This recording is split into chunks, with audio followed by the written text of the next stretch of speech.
kita ini nelayan mencari di laut, kadang mendapat, kadang tidak. Jadi kalau memang kesian secukupnya untuk mau dimakan lagi nih hari, baru untuk sewanya anak-anak tidak ada, terpaksa kesan berhenti lagi sekolah alpa lagi. Itu mesti ingin sekolah karena ingin jadi orang pintar dengan cerdas. Musuh bangga orang tua aku, jadi cita-cita aku pemain bola dan tentara. Ketika kami masuk ke sana, kami mengajak adik-adik untuk belajar, kami ajak adik-adik untuk bermain. Selepas kami ajak adik-adik untuk bermain, orang tua itu juga kita ajak bercerita. Orang tua juga kita ajak apa sih yang menjadi kendalanya mereka, kita tanya bagaimana mereka anak-anaknya itu bisa bersekolah, kita tanya bagaimana semangatnya adik-adiknya itu bisa bersekolah, itu yang kami tanyakan.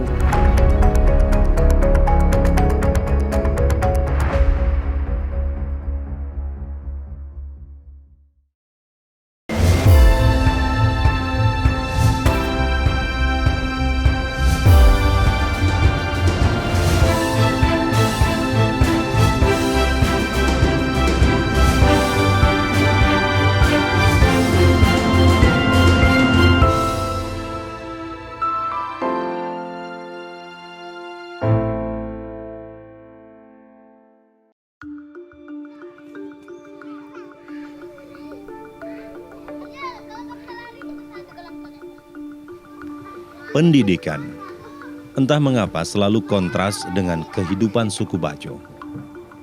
Profesi nelayan yang menjadi tumpuan kehidupan mereka kerap dianggap cukup dengan bermodal insting yang telah ada secara alami dalam setiap pribadi masyarakat Bajo. Selama laut masih ada, maka kehidupan masih akan berlanjut.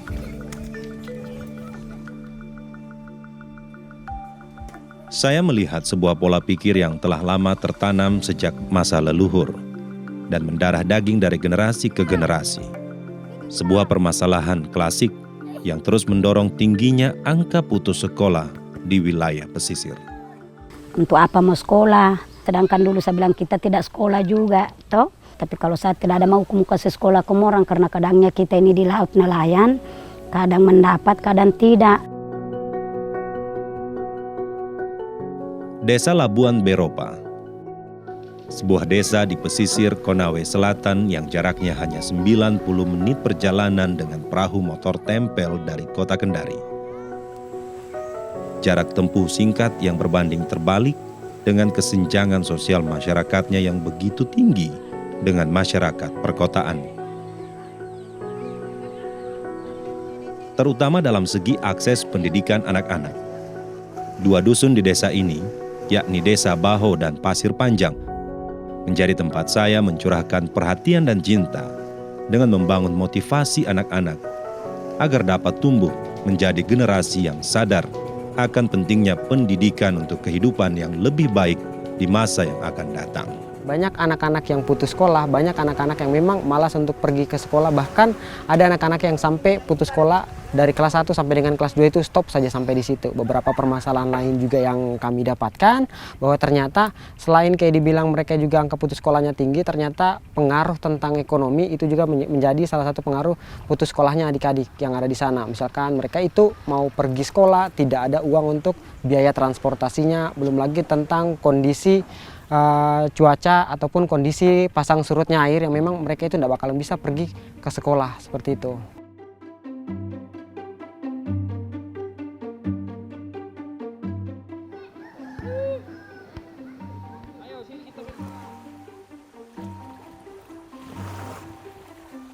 Memulai langkah sejak 2017, pembinaan dan pendampingan masyarakat pesisir, kami mulai dari wilayah-wilayah terdekat yang mampu kami jangkau.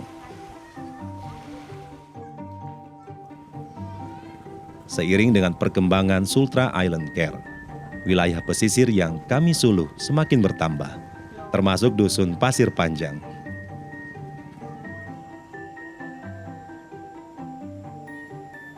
Memulai aksi di lokasi baru bukanlah hal mudah bagi saya dan teman-teman Sultra Island Care. Terlebih masyarakat yang kami hadapi masih sangat asing dengan kegiatan yang akan kami lakukan. Bukan sapa ramah hangat yang kami terima. melainkan tatapan sinis dari penduduk pesisir yang begitu berhati-hati dan menjaga jarak dengan kami. Kedatangan kami seolah menjadi ancaman yang mengusik mereka. Namun hal ini tidak lantas membuat saya menyerah. Nah, setelah melalui beberapa penolakan yang terjadi sama masyarakat tersebut, kami pun juga berinisiatif untuk menemui kepala dusun. Nah, dari kepala dusunlah kami itu bagaimana caranya kami menjelaskan maksud dan tujuan kami datang ke Pasir Panjang. Bahwasanya kami ini bukan orang asing seperti pemikirannya masyarakat yang bawa pengaruh buruk bagi anak-anaknya mereka. Akan tetapi kami hadir di sini untuk bagaimana caranya kita mengedukasi masyarakat maupun anak-anak untuk pentingnya pendidikan yang kami akan edukasikan, pentingnya tentang kesehatan yang bakalan kami edukasikan kepada masyarakat. Itu yang kami lakukan sehingga kami buat inisiatif untuk membuat kegiatan bersama kami itu bisa diterima.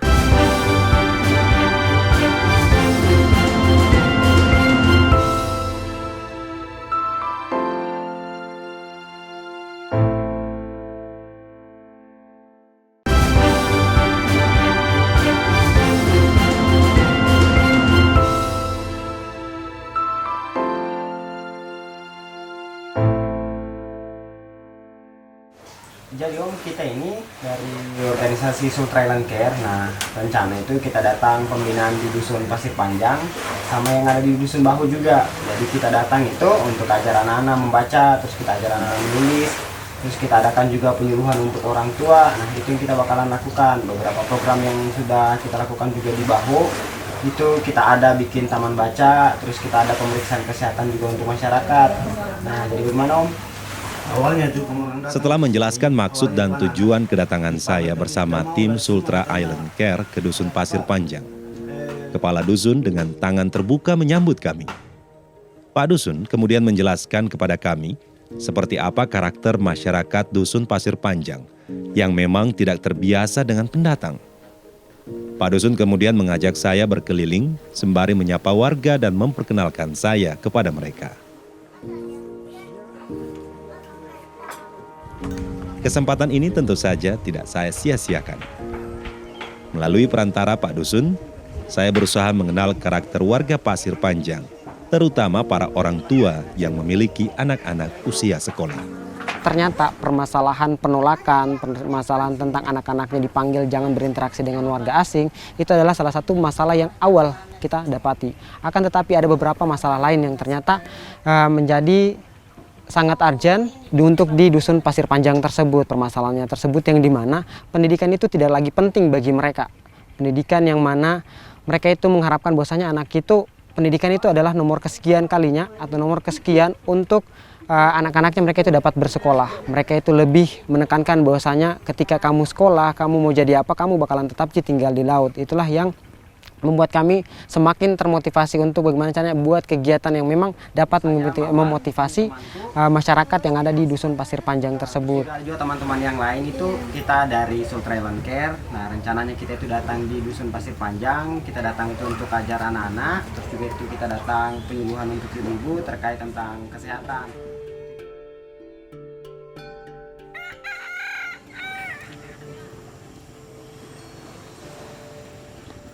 Pagi hari di Dusun Pasir Panjang adalah waktu paling menyenangkan untuk disaksikan.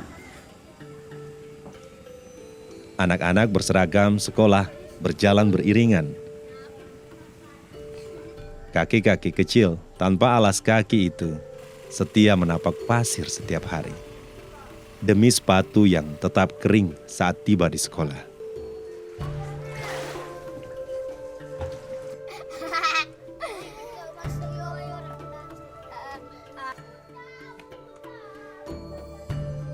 Sekolah terdekat hanya berada di Dusun 1 Labuan Beropa. Sebuah kenyataan dilematis yang saya temukan dan masih terjadi hingga saat ini. Anak-anak akan pergi ke sekolah apabila orang tua mereka mampu membayar ongkos kapal untuk menyeberang. Rp3.000, nominal yang mungkin dianggap kecil, tetapi tidak demikian bagi masyarakat pesisir yang mayoritas berprofesi sebagai nelayan dengan penghasilan yang tidak menentu. Kita ini nelayan mencari di laut, kadang mendapat, kadang tidak. Oh, jadi kalau memang kasihan secukupnya untuk mau dimakan lagi nih hari, baru untuk sewanya anak-anak tidak ada, terpaksa kesan berhenti lagi sekolah alpa lagi. Ingin mau sekolah tapi kalau sewa lagi kesan kendalanya, kalau tidak ada sewa terpaksa berhenti lagi sekolah, mencari lagi orang tua, kalau dapat besok ya besok, kalau tidak nanti ada lagi didapat. Pakai anak sekolah, hati-hati.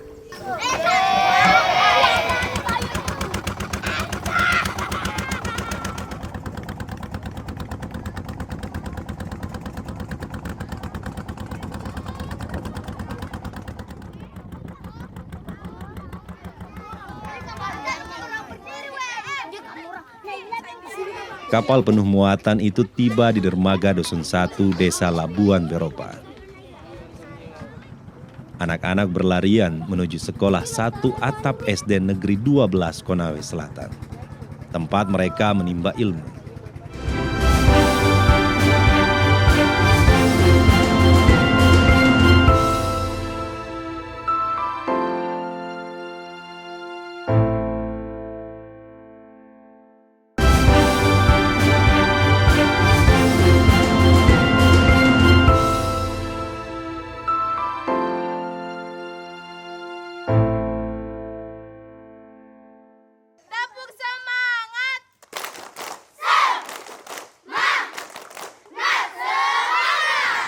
Hari kunjungan sekolah juga menjadi hari yang istimewa bagi saya dan teman-teman relawan SIC.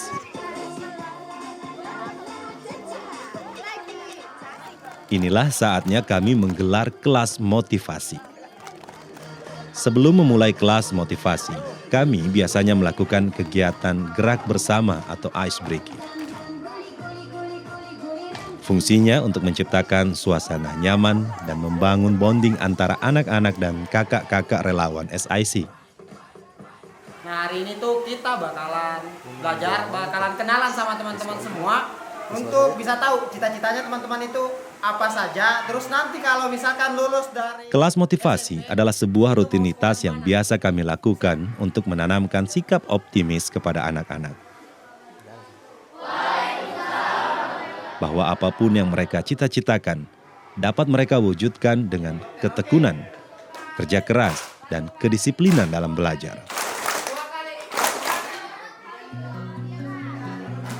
Dari kelas motivasi ini pula, saya jadi tahu, jikalau anak-anak pesisir rupanya punya mimpi besar. Mimpi yang terkadang bahkan sulit mereka ungkapkan. Kegiatan kelas motivasi di sekolah hanya satu dari beragam aktivitas menyenangkan yang kami lakukan untuk memberikan edukasi dan afirmasi positif kepada anak-anak pesisir. Pelan tapi pasti, kami mengajak anak-anak pesisir untuk mencintai literasi.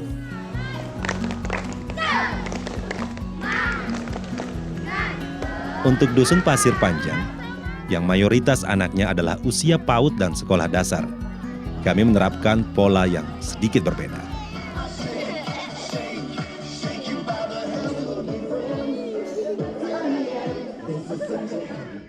Karena itu, cara yang paling tepat untuk melakukan pendekatan dimulai dengan kegiatan bermain dan bernyanyi bersama. Untuk dapat pendekatan sama anak-anak, untuk dapat kayak dibilang anak-anak yang dapat meningkat pola pikirnya, itu kita adakan kelas pembelajaran untuk anak-anak. Nah, kelas pembelajaran ini sebelumnya kita asesmen dulu seperti apa tingkat kemampuannya adik-adik, seperti apa pengetahuannya adik-adik. Lantas kita bakalan buatkan RPP-nya. Nah, RPP yang kami buatkan itu kita membagi kelas. Kelasnya dibagi, ada kelas kecil, mungkin usia yang kita bilang usia belum sekolah, mulai dari 4 tahun sampai dengan di 8 tahun, atau mereka juga di kelas kecil itu kita simpan anak-anak yang memang sudah tidak bisa membaca atau tidak bisa membaca. Nah, kemudian kita ada di kelas besar. Kelas besar ini untuk anak-anak yang jenjangnya lebih tinggi lagi, mulai dari kelas 4 sampai dengan di SMP.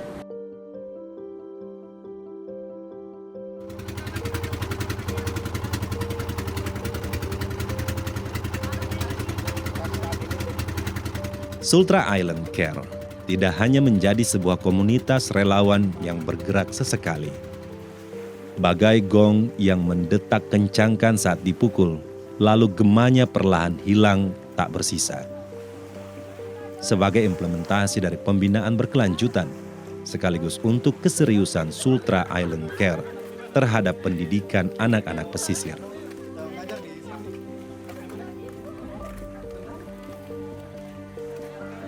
Saya dan teman-teman mendirikan sebuah rumah baca di setiap lokasi binaan. Rumah baca ini kami dirikan sebab kami tidak berada di sini setiap hari untuk bermain bersama, membaca buku bersama dan berinteraksi bersama. Namun melalui rumah baca ini, anak-anak pesisir bisa menambah pengetahuan sekaligus menjadi ruang belajar bersama di luar jam sekolah.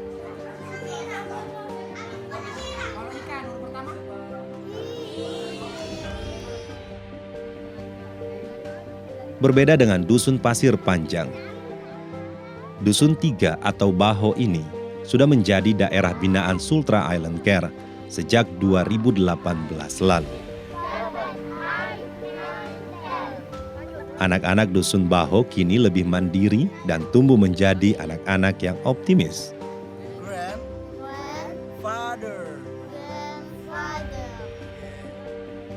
Kini, setiap kali datang berkunjung ke Baho, kami disambut dengan penuh keceriaan oleh anak-anak.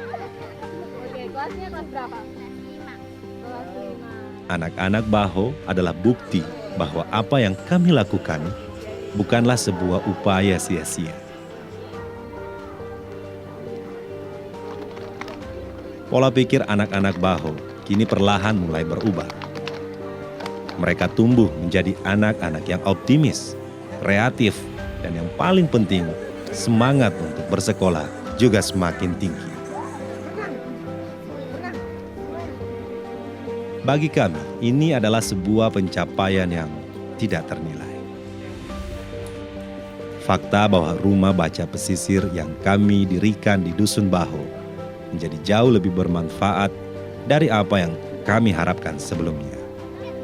Hal ini pula yang saya dan teman-teman harapkan terjadi di Dusun Pasir Panjang.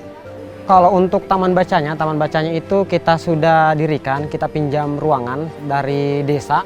Itu sudah terbuka sejak 2018. Nah, di 2018 itu pengajaran itu sering kita lakukan di sini setiap sebulan sekali dengan pengajaran yang kita sudah set up dan kita buatkan RPP-nya. Nah, kemudian untuk bukanya setiap hari itu kita kasih anak SMP yang namanya Naila untuk dia kelola taman baca ini untuk ajar adik-adik untuk membaca, ajar adik-adik untuk belajar di taman baca ini.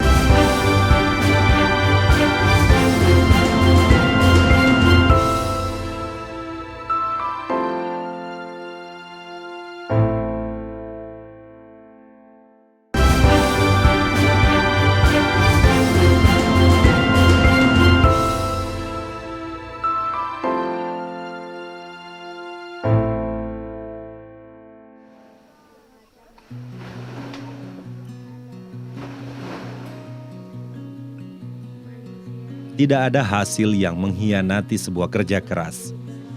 Apa yang dikerjakan dengan tulus tentu akan berdampak baik. Inilah yang saya saksikan di Dusun Pasir Panjang. Memang butuh waktu yang tidak singkat, namun pelan-pelan pola pikir masyarakat di sini mulai berubah. Anak-anak yang dahulu hanya menghabiskan waktu untuk bermain, kini mampu menyisihkan waktu untuk belajar di rumah.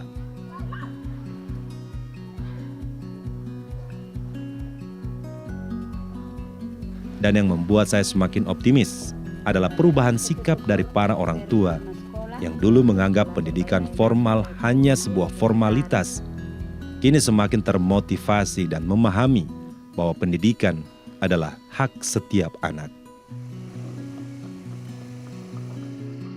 Terlepas dari kondisi ekonomi mereka yang tentu saja tidak bisa diabaikan begitu saja.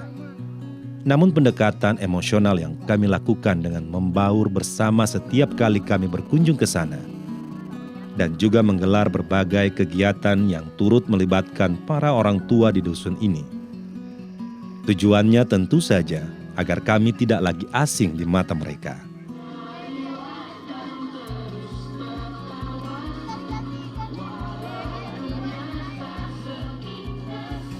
Malahan kesangan anak di sini gembira.